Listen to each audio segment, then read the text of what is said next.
Morning. Good morning. Good morning. Good morning. We're getting into it today. All things with the secondary, specifically the cornerback position, and why is not the biggest need for the 49ers. If we're going to get into all that and more right here. It's the San Francisco 49ers Morning Show. Let's go. Intercepted. It is picked off by Aaron Crocker. Over midfield, he'll run it all the way into the end zone. Touchdown. Crock Talk TV podcast.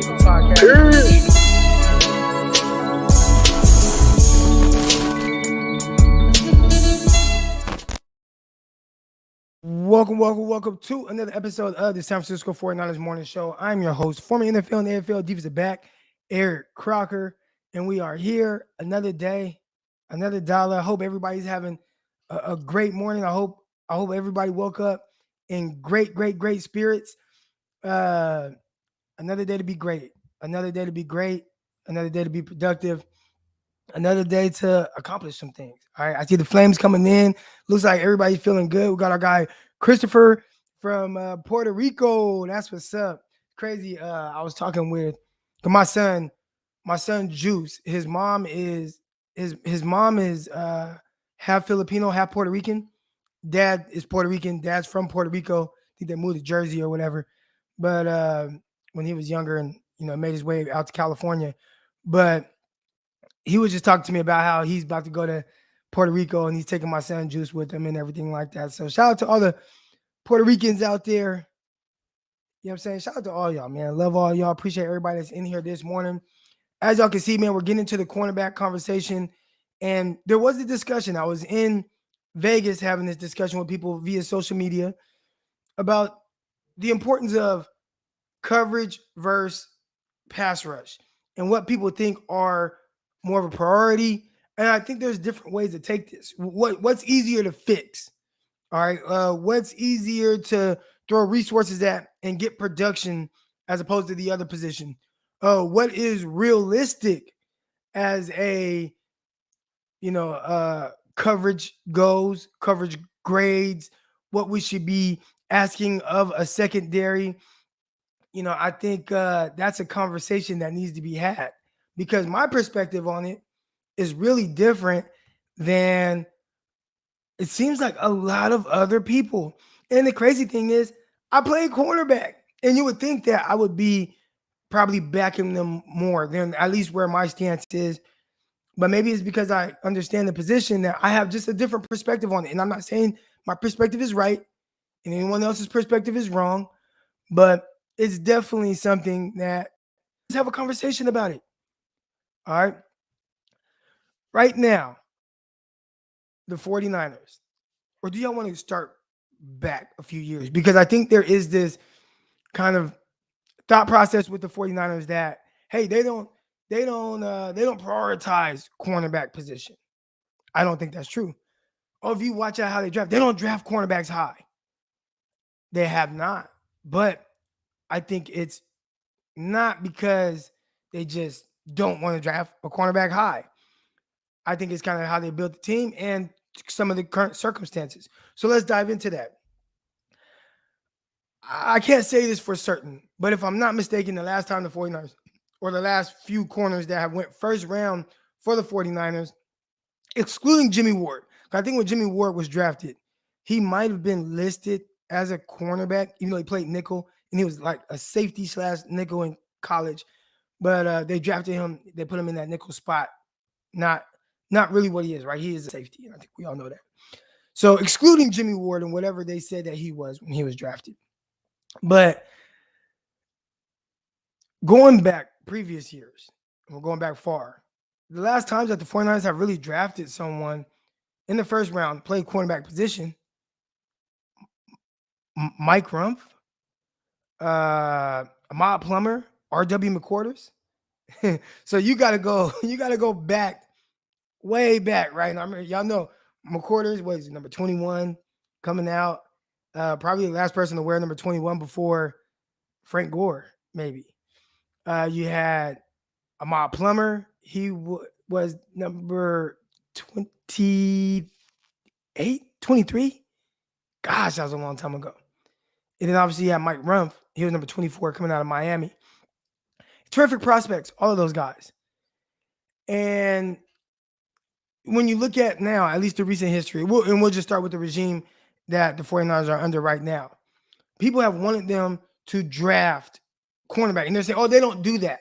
They wait till mid-round. They wait till later rounds. I don't think it's as simple as that. All right.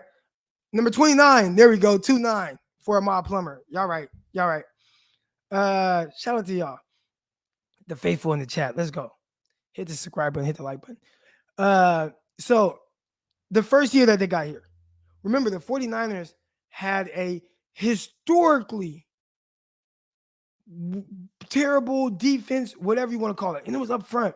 If you all remember 2016, the 49ers were getting gashed on the run, gashed on the ground. I mean, they were just giving up yards and yards. It was like the worst run defense in 49ers history. Gosh, that was terrible. That was terrible. So the new regime comes in. You know what the tipping point for me was? 2016 49ers versus Buffalo Bills. And Buffalo had like a 3rd and 20 play or whatever. And they just, they did the little thing where it just handed off.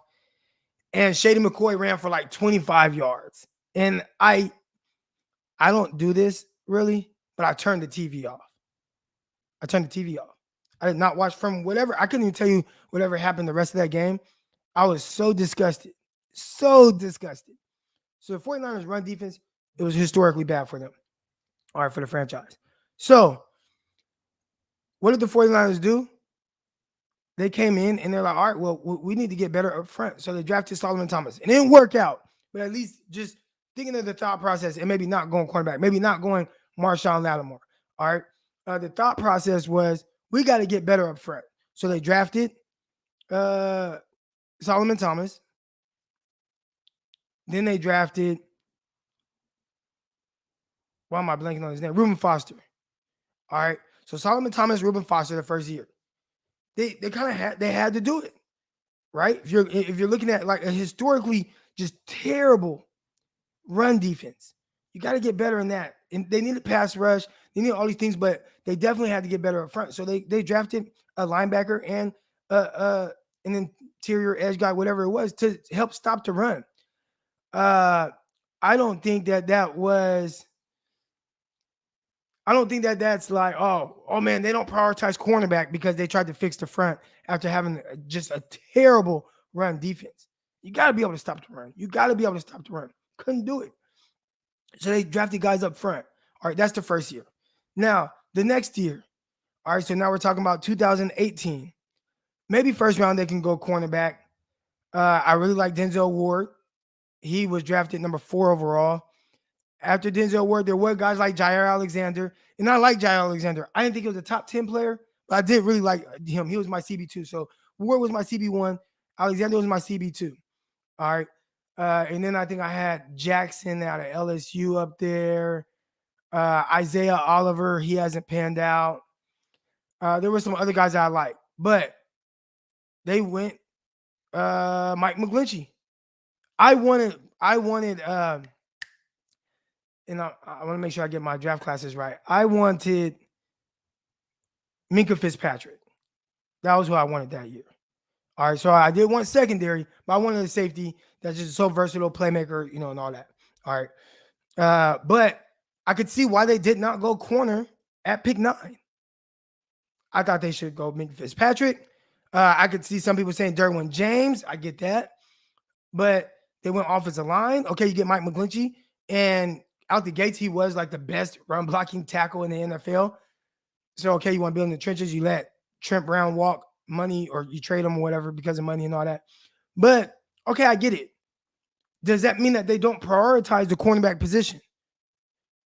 Because they went with McGlinchey as opposed to what I wanted, which was Minkah Fitzpatrick. Some people in here, Derwin James.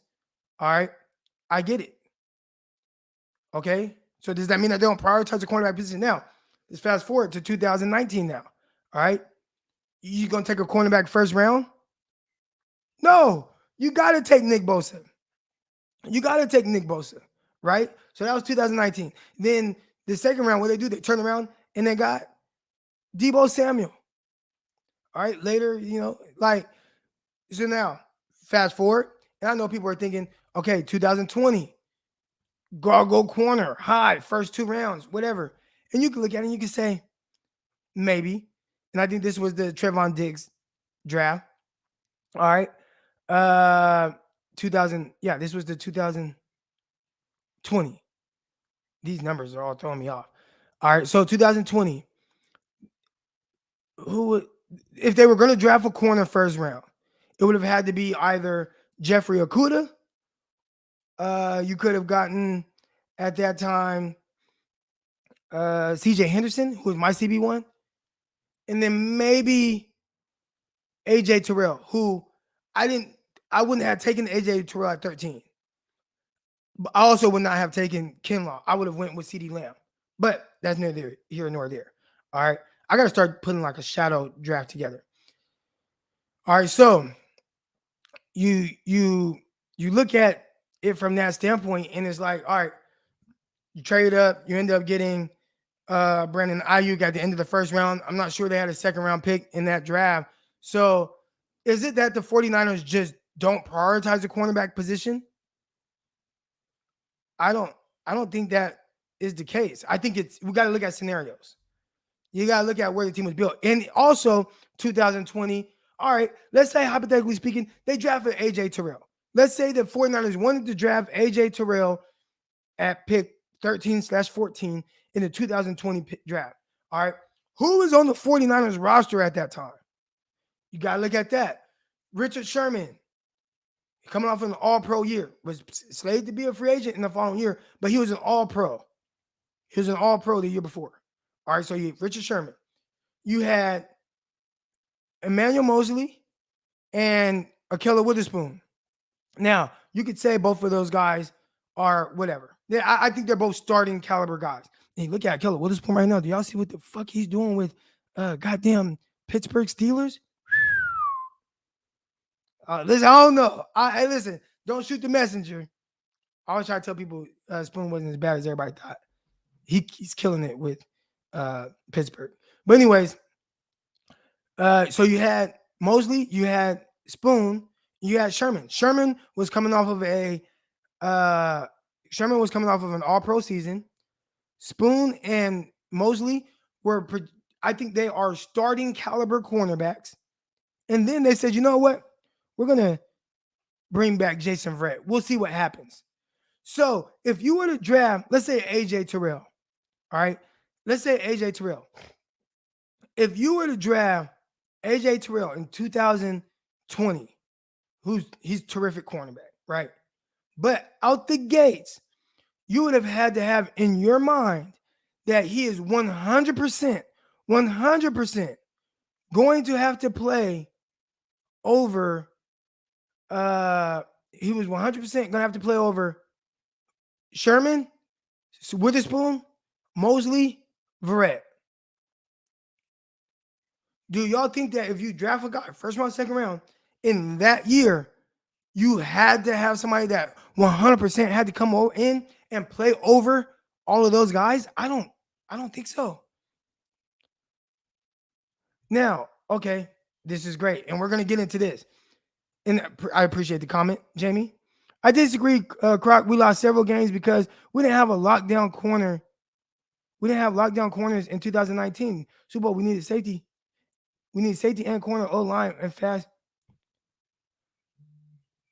Jamie, what the fuck? The 49ers lost 3 games in 2019.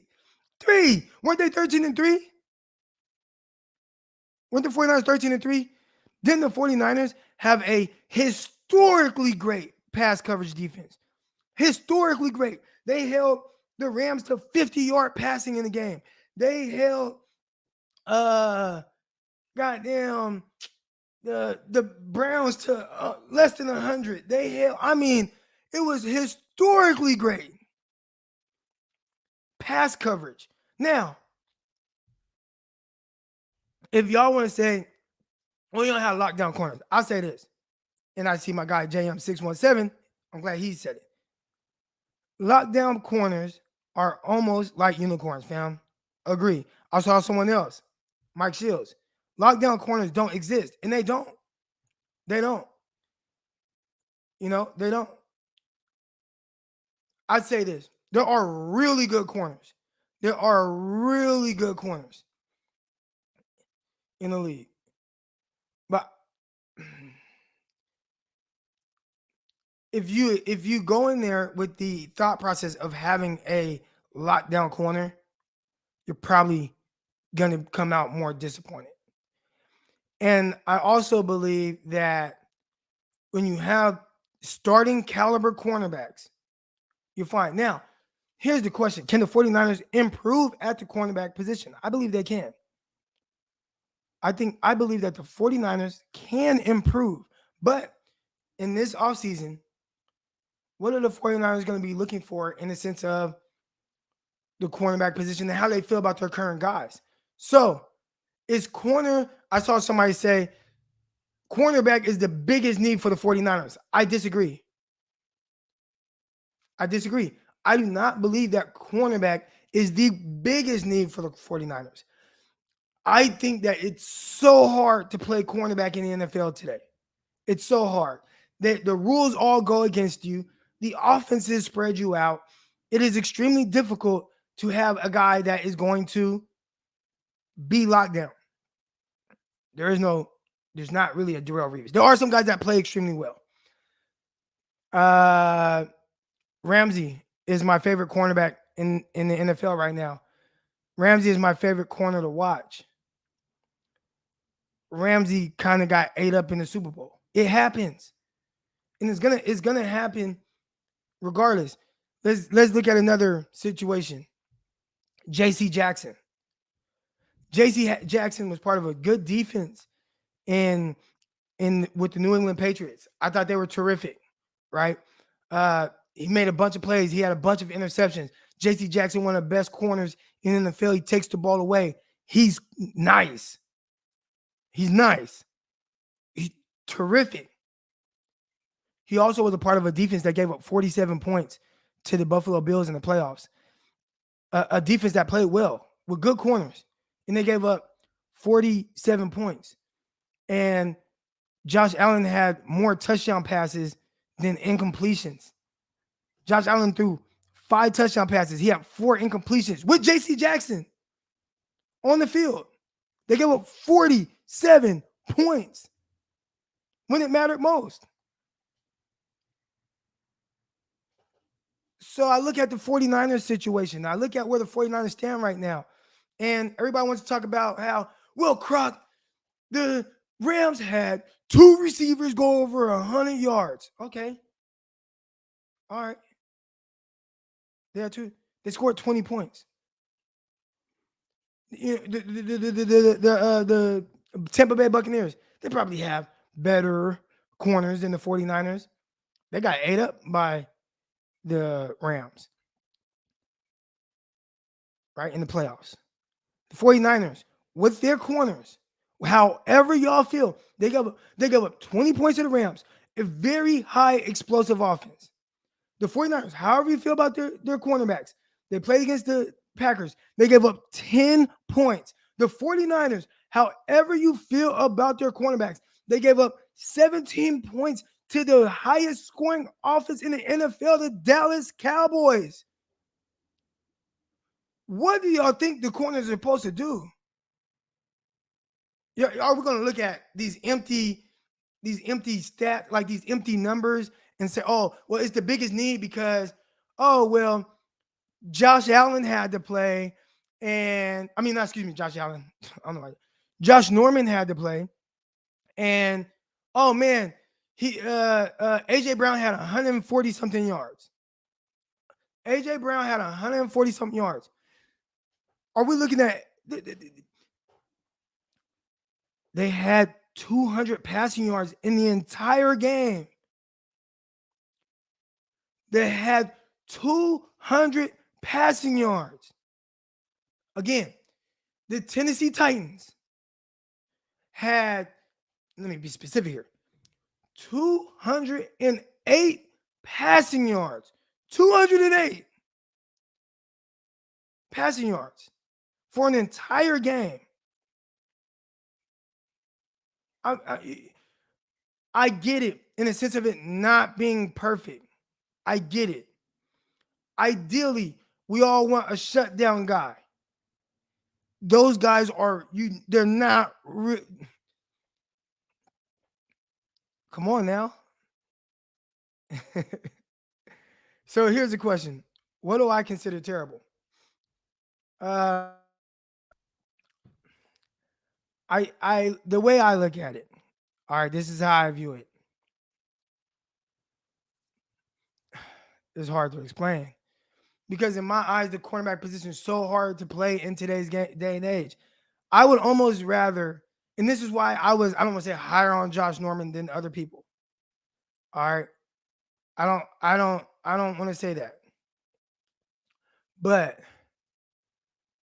I prioritize taking the ball away. So if you are a Trevon Diggs who gave up 1,000 yards, Trevon Diggs gave up 1,000 yards. He took the ball away 11 times. I think that impacts a lot of games. Now, is it ideal to give up that many yards? No, it's not. It's not. But take the ball away. Josh Norman, I didn't think he was great. I didn't think it was great. I didn't think it was good. But hey, 4-7 fumbles, and that's giving the ball back because at the end of the day, points are going to be had. Okay, now here's something that for y'all to look into, and y'all let me know. All right, because we want to talk about 49ers cornerbacks, how that's the biggest need. Stats don't tell us whatever the case is. All right, but at the end of the day, 49ers secondary was not the reason why the 49ers lost games in the playoffs. Now, if you want to look at if you want to say, oh, well, if we had a shutdown corner, maybe we wouldn't have given up 140 yards to A.J. Brown, 100-something yards to Cooper Kupp. I'm sorry. Didn't Cooper Kupp damn near have 2,000 receiving yards? So is Cooper Kupp a 49ers issue? Or is Cooper Kupp an NFL issue? You know what I'm saying? Is Cooper Kupp, is it just the 49ers that have trouble stopping him because of the corners that the 49ers have? Y'all tell me. Josh Norman, not ideal. Josh Norman was not a part of the plan. Josh Norman was not on the roster to start the season. He was not. Josh Norman was on the street. They did not want to have to bring in a guy like Josh Norman. They did not. But had some injuries. Maybe your rookies weren't quite ready yet, and you end up having to play a guy like Josh Norman and Dante Johnson. Not ideal, but that was not the plan. That was not the plan. It was not. 2-minute defense was very suspect. That's why our corners were targeted in crucial moments. The play calling should have been better. So, do you mean like 2 minutes when Ambry Thomas got an interception to seal the deal and send the 49ers to the playoffs in one of the biggest moments of the year against the LA Rams?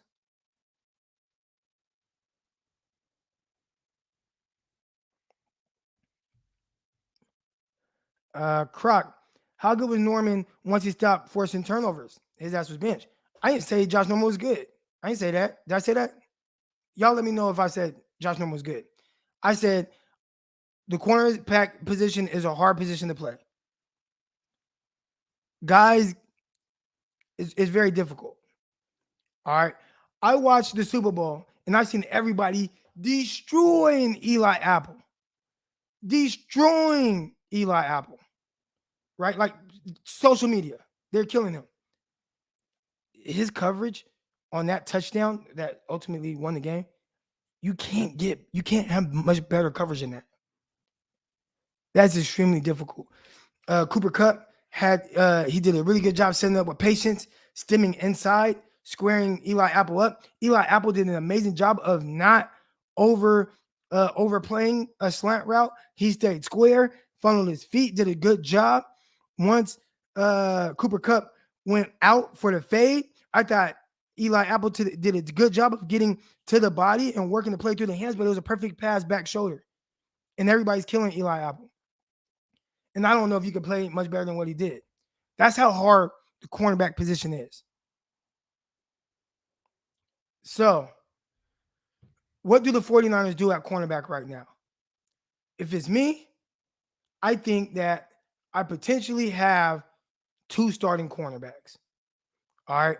Now, people can say, well, depth. You need depth. Okay. How much of a priority is drafting guys high to get that depth? I don't think that's what you do. So y'all let me know. Do y'all feel like Ambry Thomas is potentially a starting NFL corner?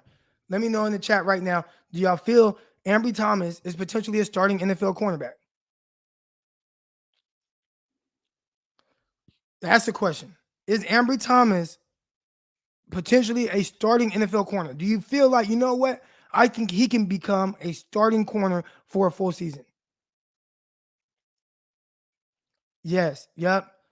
I see mostly yeses. I think I saw one no, or it said nope or something like that. But okay. So I think most of us agree. It looks like about 90% of us assume or think that, hey, Ambry Thomas can potentially be a starting cornerback. Now, here's the other question. Do any of y'all think that Emmanuel Mosley is a starting NFL corner? Is Ambry Thomas a starting NFL cornerback? Y'all let me know. Do y'all think that Emmanuel Mosley. Is Emmanuel Mosley a starting NFL cornerback? See, yes. Emmanuel Mosley, starting NFL corner? Yes. So essentially what y'all are telling me is the 49ers have two starting caliber cornerbacks. So if y'all feel like you have 2 starting caliber cornerbacks,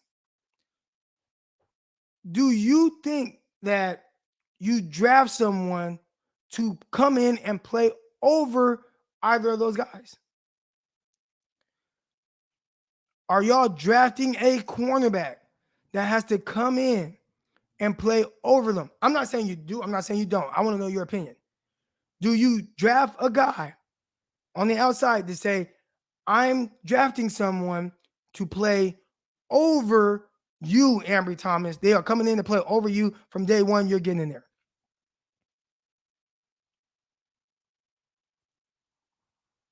Most people say no. All right. So what do you do? All right. This is just my opinion. All right. There's a couple ways to go about it. If you want to swing big, say we're going all in to try to win a Super Bowl, and you know what? We're just going to swing big. We don't want to deal with the ups and downs of a potential cornerback like Ambry Thomas. Then if you want to go and get Stephon Gilmore and pay him $13 million or whatever it is, then all right. If we're talking about Stephon Gilmore, then okay.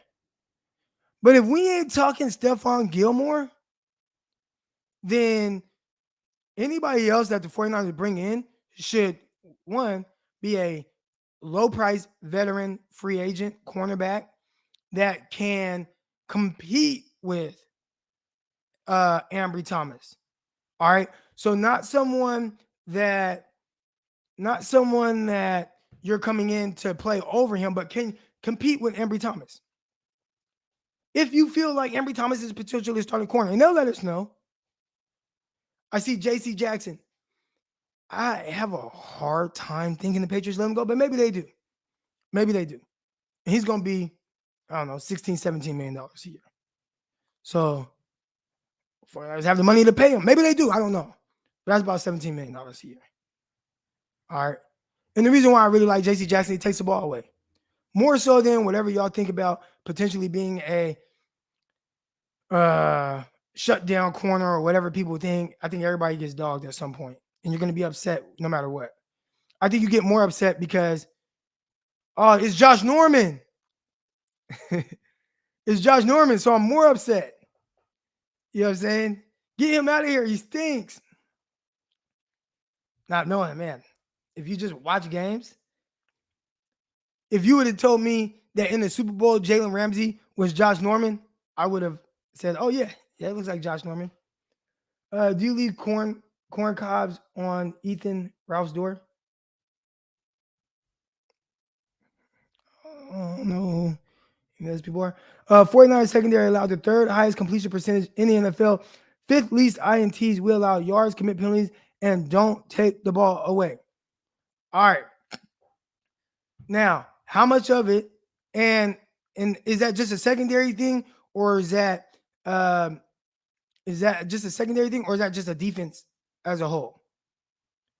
Because if I look at the defense, 49ers play a lot of spot dropping, right?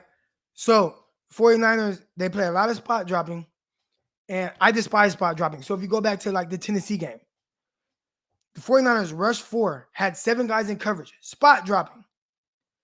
And they allow guys to hook up in zones in between linebackers, Fred Warner, safeties, Jimmy Ward, and catch passes for first down on 3rd and long. So I don't know if it's just a secondary or if it's maybe some of how the scheme is. How much I would like to see what percentage of passes were completed against the 49ers when they ran man coverage. And that would let me know more. Because you can complete a pass on a guy 3rd down.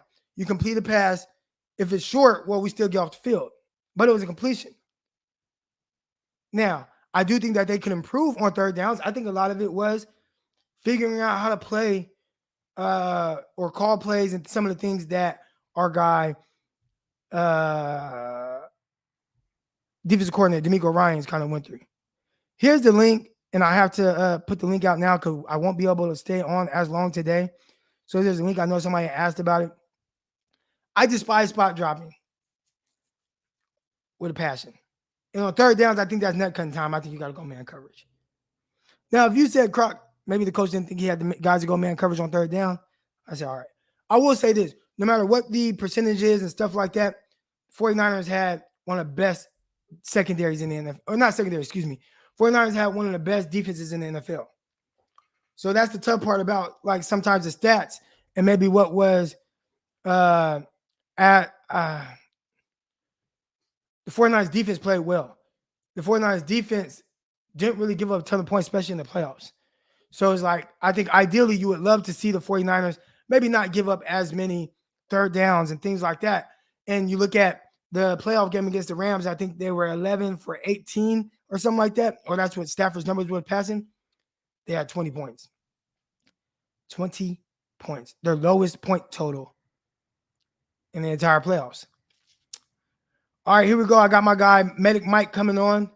Medic Mike, man, good morning, bro. Good morning, Crock. How you doing?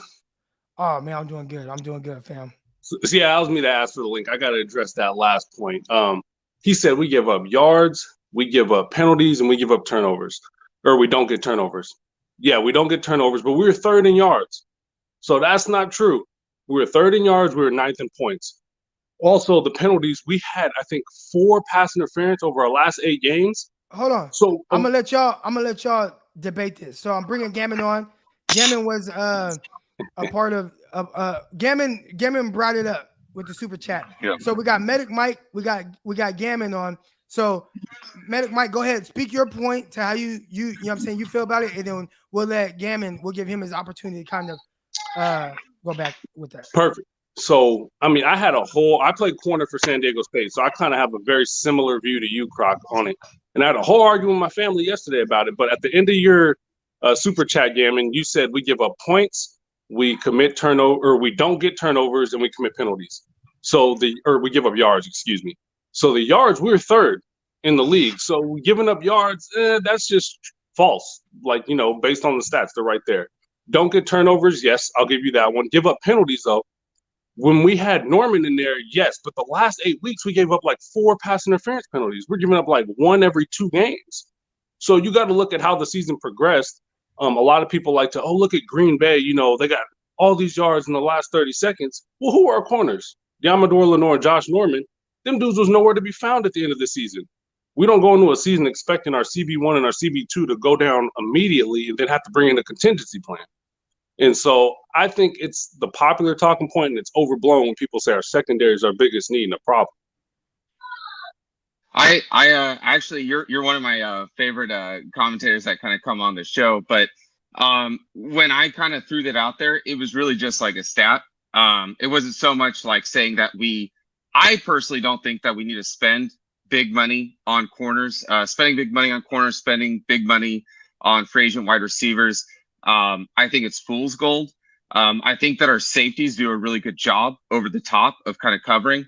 But what I do find kind of interesting about the stat as far as the yards also too, yeah, we weren't like in the top, top or like the bottom 5 as far as like giving up yards. But that also too doesn't account for the penalty yards that we also too get. But okay, so hold on. Let me just push back just real quick on that. The penalty yards, 'cause I know a lot of people bring that up. I actually did some numbers. Like I kind of added the 49. They had the most pass interference yards in the season, right? I think it was like 300 and some yards, right? 317 yards. That's not too bad. If you that's a lot of pass interference yards. It is. Yeah. Now let's say you divide that 315 yards or whatever it is by 17 games in the regular season, it averaged out to about 17 more passing yards per game. So I don't think that's enough to push the 49ers, who are like a top 6 or 7 pass defense as far as yards go. If you add 17 more yards to the 49ers per game and don't give anybody else in the NFL any more yards, like none of them have, just let's say they have 0 pass interference yards and the 49ers have the 300 something, it's still only 17 more yards per game given up for the 49ers. So how drastic of a difference is it really in the sense of the grand scheme of things with how much people think? And then I see a person right here, how many PI yards did Norman give up? And he gave up the most, which again, that's somebody who is not supposed to be on the 49ers. That was not who they wanted. They wanted their guys to come along. Yeah. And then we've already talked about how that improved down the stretch. So I do get people kind of throwing out the pass interference yards numbers, but in the grand scheme of things, when you look at the totality of an entire season, giving up 300 pass interference yards and everybody else gave up 0, let's say that, it's really only 17 more yards per game. For me, where the pass interference kind of, and it's true, when you saw Norman leave, and then gosh, I'm having a brain fart. Maybe you guys can help me. But who was the corner that came in that we got back from injury? Our starting corner. So we had like 2. Emmanuel right? Mosley. Emmanuel Mosley. When he came in. So again, when I threw out my super chat, it was really just statistically speaking. But Emmanuel Mosley, when he came in, he was like his percentage, the completion percentage was really, really low. But another interesting thing is, and I think you brought this up, Crock, you alluded to scheme, because that was another area that, I don't know, sometimes like you scheme because of the deficiencies that you have on defense or in the secondary. But if you look at the yards per attempt, we're way there in the bottom as far as yards per attempt. So if our defensive line doesn't get there, we get smoked. As far as like the pass interference, yeah, I don't think we were getting like pushed so hard with the pass interference, but the pass interference usually came late when teams were like, oh gosh, you know what we got to do? We just got to uncork the football like a hand grenade, throw it deep. And then there was a lot of times, like, especially I would just go, like, I'd sit back and wonder, I was like, I'm surprised teams are waiting this long, especially with the Bengals. I was like, you have T. Higgins. He's 6'4".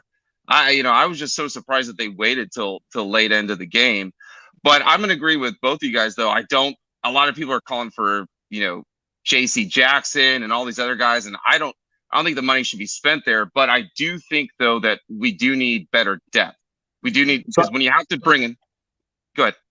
I was saying I can address the yards per attempt because that's kind of a multifaceted thing. So when I see a high yards per attempt, but only 3rd in yards allowed and 9th in points given up, and we're also in the top 5, I believe, in explosive plays. So when I see all of that combined, that tells me we have a bend, don't break defense. We're giving up a lot of the underneath stuff. We're giving up some of that 8-9 yard stuff early, but we're not allowing the points and we're not allowing yards. You see yards per attempt, you're thinking people are going to be passing all over the yard on you, and that's just not the case with us.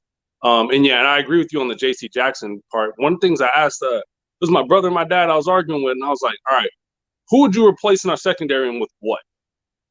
You have the plan. You say our secondary is bad. Who would you replace and with what? I was like, because a shutdown corner does not exist. That the way the game is gone, the way the rules are, that doesn't exist. And I'm like, are you going to sign someone for big money? My brother was saying Tyrann Mathieu. And I was like, good player. I like him. However, since we didn't trade Jimmy last year and don't have that cap rollover, you willing to lose an Iron Man like Laken Tomlinson, who's never missed a game, when you have your young foundational quarterback coming into play? I was like, I believe in developing your pass rush more and then having good team defense on the back end, which is, I think, what we showed. I mean, we gave up an average of less than 20 points in the playoffs. We held the Rams to 12 less than they're averaging 32.5 points before they played us, and we gave up 20 and lost. That has some offense. And also, real of quick, course, Tart had the big drop, but and I want to ask y'all: do y'all think that the style of defense or how they how they feel like they should build a defense? Do y'all think more teams might start going towards something like that, where maybe they put more resource towards coverage, linebackers, guys that get after the front end? Because there was a thing here.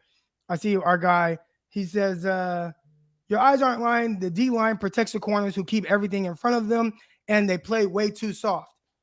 But that's something that the 49ers were able to ride all the way to a championship. And even in the championship game, only give up 20 points, right? Only give up 20. The Rams scored 2 touchdowns all game. So do y'all think that maybe teams should take on the 49ers philosophy of maybe not putting a ton of resources into the back end, counting on your front to win, and maybe defending the deep ball, playing soft, but the results are netting positive, especially when you hold the most explosive offense in the league with the Dallas Cowboys to 17 points. And one of those touchdowns came off of an interception by Jimmy Garoppolo setting up short field. You held the Green Bay Packers to 10 points and the Rams to 12 points under their league, their average, and their lowest amount in the playoffs. So are the 49ers wrong for how they've kind of gone about their the way that they've called games or built their team, their defense?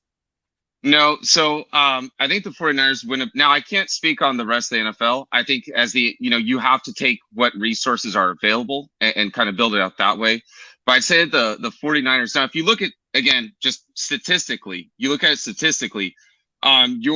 secondary has a much better chance of regression than a good defensive line front. Also, too, you look at Super Bowl winning teams. A lot of times they did it like the Giants, right? Or the Eagles, teams that have had to beat, I would say, like a really top tier quarterback.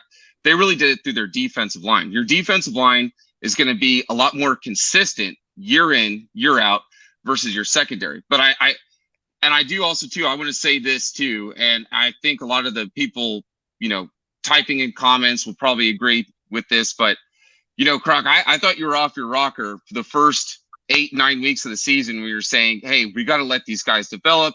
You just got to trust me. I'm a former defensive back. And I was like, Crock, this is terrible. I don't think Ambry's going to get there, because they were getting burned.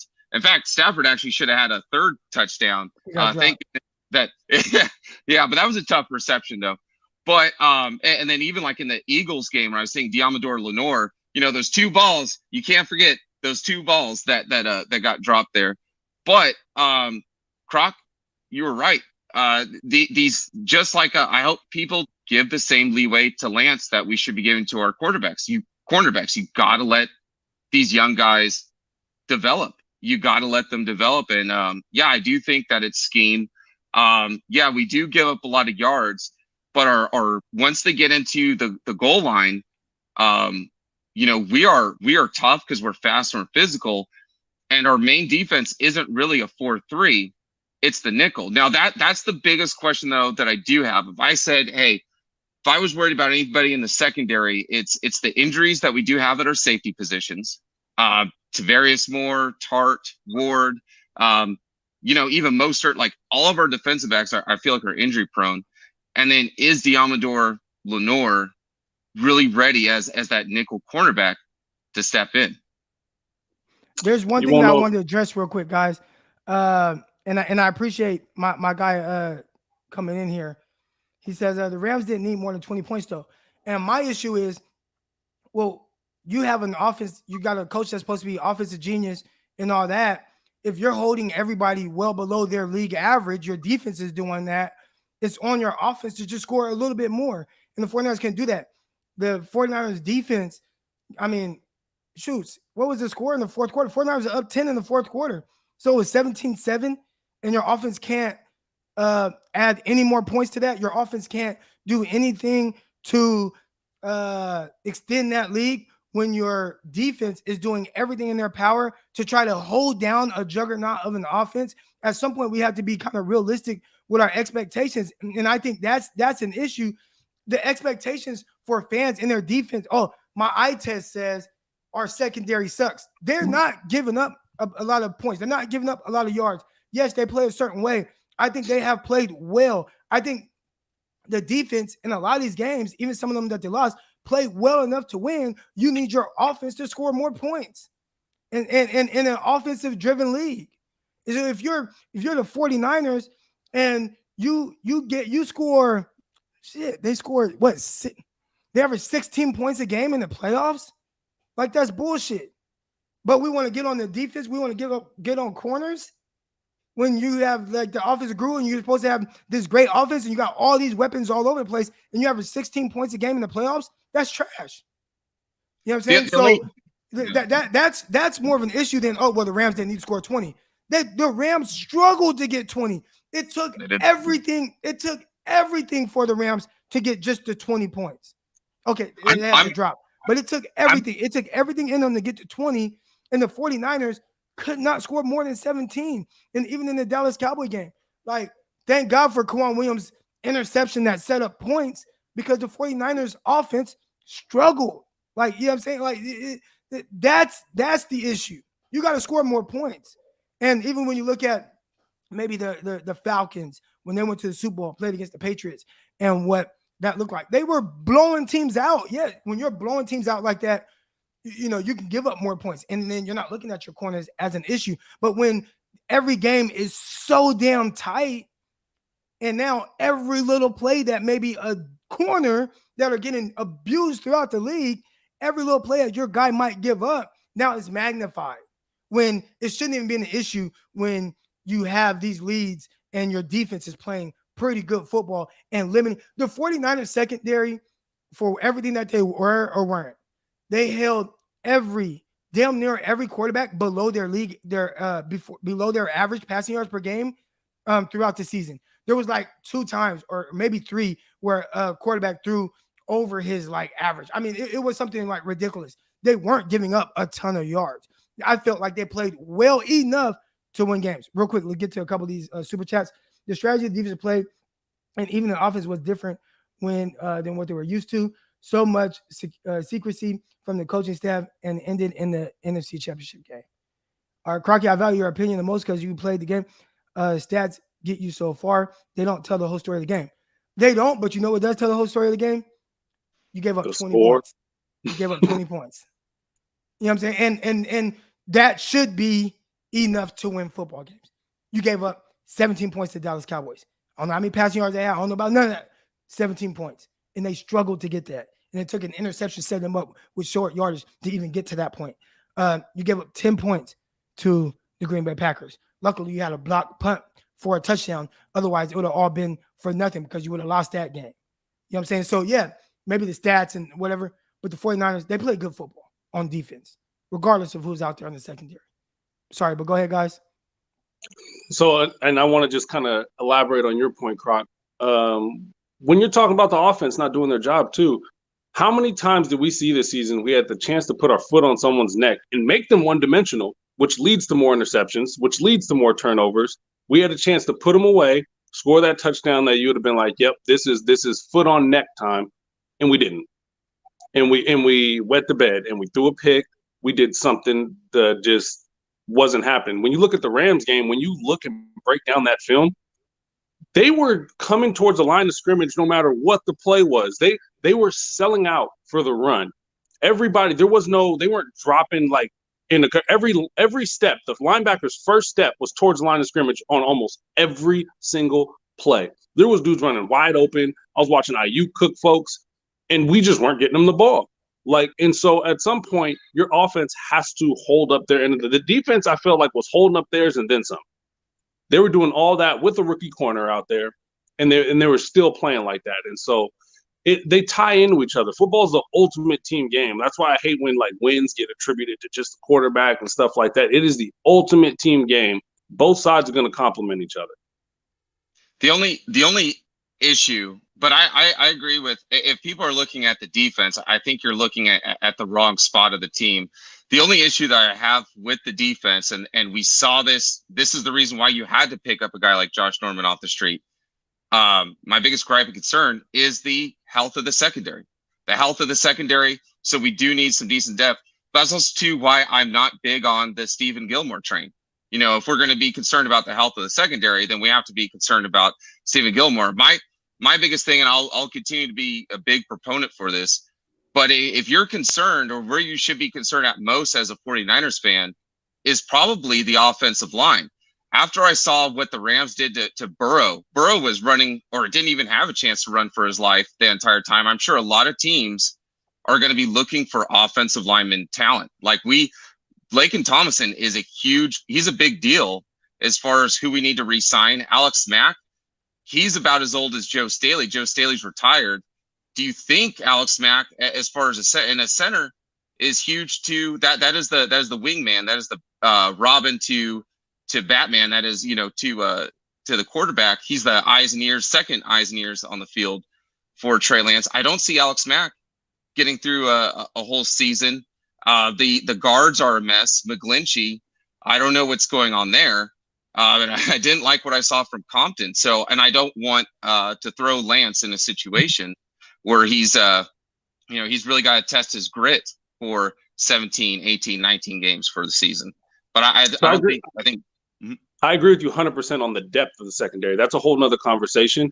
I don't think the secondary is a problem. I think if you look at the depth of it and say we need more pieces because of the injury history, yes, I agree with you 100% there. I'm on board with you there. And I also think the interior O-line, I'd say edge rush maybe I'd put first. And Ebukam even came on at the end of the season. So if someone wanted to put interior O-line as our top need, I ain't mad at it. Because just like you said, Mack is going to be gone soon. Brunskill, I mean, he's versatile, but he's up and down, So, I mean, we do have Jalen Moore. We have Aaron Banks, who knows what we'll get out of him. But I do think the interior of the O-line needs to be addressed. I think when I looked at Aaron Banks and his tape, I'm sorry, Crock, go ahead. Oh, no, I was going to say I had to get you all off because I have to get off soon. And I got one person that's been waiting the whole time. But, hey, this was an amazing conversation. And we got to kind of do this thing again because I think you guys both brought great insight and great things. And it was just a good conversation. I saw some people in the chat say, hey, this is a good conversation. And I think you guys are both very knowledgeable of that. So we're going to be back on tomorrow. I'm going to need y'all to come on tomorrow and we probably continue this type of conversation. I appreciate it, Crock. Thanks for having me on. All right, John. Hey, wait a minute. Rob, what happened? I had a guy, Rob, in here, and Rob been waiting patiently. And I wanted to get Rob on. I got them off so I can get Rob on so he can get his take. And then Rob disappeared just now. Rob, come back in. You just clicked out. Come back in if you can. Get to the super chat real quick. Steve Young, after sitting in the install, said is built to score 4 or 5 touchdowns. Doesn't have to worry about blitz. So why is that a problem? I did hear him say that. Steve Young said, the way the offense is, it has all the answers. So as long as the quarterback is good up top, the answers are in there. You don't have to change protection or you don't have to change lines or something like that. There's an answer to the play. Now, here's the thing. What happens when maybe you miss the answer or maybe the answer is not there? Then you need somebody to bail you out. And maybe like what we saw from Trey Lance. First game of he started, first play of the game, playing against the Cardinals. And there's a free runner off the edge. You had to make a guy miss. He picked up 16 yards. Things like that, kind of getting those hidden stats. Couple of things I started here. What about holding penalties? 49ers were at the bottom of the league or top of the league. They were one of the best in the sense of holdings. I think they had one defensive holding call all year. So, and for a long time it was 0. They had none. So they weren't getting holding penalties. They only or illegal contact. They weren't getting either of those. It was only pass interference calls they were getting. Here we go. The overinvestment in offensive line. Okay, this is a good one. I'll make sure I start this one. The over-investing in the D-line, hasn't got to the Super Bowl. If Bosa has an off game, we're not winning. We can't be afraid to spin. Now, here's my issue with that. Are we saying that if Bosa has an off game, or are we saying that the defense has to be perfect to win? That's the issue. In no world, in this offensive-driven league, should your defense have to be the one thing that every game has to be perfect. Nick Bosa has to be perfect. And if he's not, then, you're going to lose. No, you just need your offense to score more points than the opposing team, because those type of games are going to happen. So in situations like that, no. Okay, Nick Bosa. Okay, don't worry, Nick Bosa. Offense got you. You know what I'm saying? Oh, defense. Y'all having a down game? Don't worry, defense. Offense got you. Again, I keep going back to the Patriots. Patriots played good defense all year. They gave up 47 points in the playoffs with J.C. Jackson on that team. 49ers gave up 40. 49ers played the Cowboys, Packers, Rams, and gave up 47 points combined for the entire playoffs with the corners that y'all want to replace. That's how we got to look at these things, man. 49ers defense played good enough to win most of the year. There were a couple games where I'm like, that Cardinals game, that was ugly. The second Cardinals game with Colt McCoy, they had no answers. It's much more difficult to play defense in the NFL than to play offense. Asking a team to score 23 is not equal to asking a team to hold a team under 20. I agree, Noah. I agree. It's so difficult. Now, if there is one gripe that I would have I would like to see them take the ball away a little more. I would. So whether it's the corners, the safeties, the backers, the front, whatever it is, yeah, would like to see them take the ball away a little bit more, for sure. Man, great conversation. I got to get out of here because I forgot to edit the podcast for the Locked On NFL Draft Show. Make sure y'all tune into that. Make sure y'all tune in to Locked On 49ers with myself, Brian Peacock, on this YouTube channel. Hit the like button, hit the subscribe button. We had a good debate today. I don't think the 49ers I don't think the cornerbacks are the biggest need. They got to score points. How are they going to do that? How the 49ers going to be more dynamic on offense? That's what they got to figure out. All you needed was 23 to be in the Super Bowl. Couldn't get it. We're going to do all that and more tomorrow. Keep it locked right here. Hit the bell. Get notified when I come on live. Subscribe, like, all the good stuff. We out. Peace. Intercepted. It is picked off by Eric Crocker. Over midfield. He'll run it all the way into the end zone. Touchdown. Crock Talk TV podcast. Peace.